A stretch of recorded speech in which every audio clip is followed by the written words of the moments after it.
Hello everyone! Welcome ulit sa aking channel, Anting Galing TV.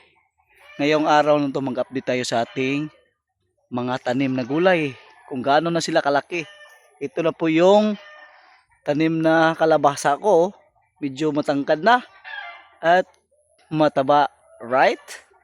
Ito po yung iba. Yan o, hanggang doon yan o. Okay. Grabe, ilang weeks pa lang to. Ang lalaki na o. Taba pa.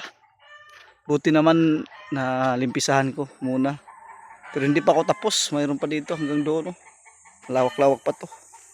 Hanggang pa sa taniman ng ating mga talong. O, diba? Pero ang gagawin ko dito mga idol, kakatingin ko to. Putulin ko yung udlot ba. Para dumami yung sanga. Yun lang sa akin. Ito oh. Ilang puno lang to eh. Ang tataba naman. Pero pag kinating ko to siguro, dadami ng sanga nito. Try ko to para kung ano ba talagang resulta. Pag abot ng 10 dahon, puputulin ko yung dulo o udlot. Dito naman tayo sa ating sitaw.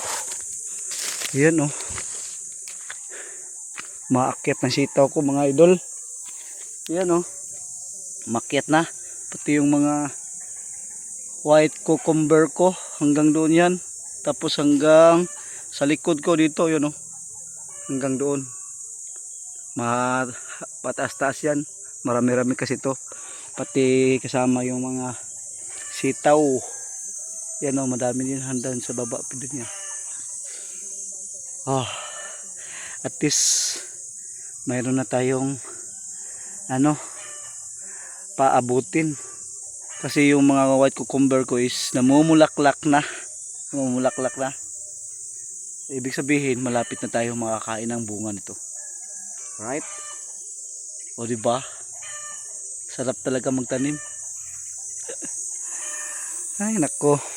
Ganito pala. Napakasaya dahil ang lalaki na nila oh. Diba? Mayroon din ako ipapakita sa inyo mga idol. Yung ko, luya ko. Sumibol na ulit. Ayos sa ilalim. Dadaan.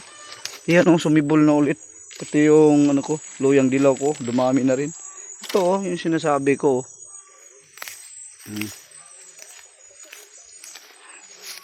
Hindi ko pa nalinisan eh.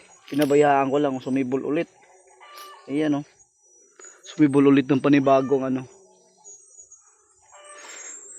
puno. Ayan oh, dami na yan. Dami to. Ganda no. Dami to. Ayan oh. Oh, dami oh. Dami talaga. Dami. Pinabayaan ko mga siguro mag-iisang taon na to. Pinabayaan ko dahil paraming ito eh. Hindi ko na kinuha. Ayan oh. Lalaki ng mga laman. Dami yan. Hanggang doon yan. Grabe. Ginitnaan ko lang ng kamuting kahoy. Saka may kamatis pa ako. Tabay. Nag-iisa lang.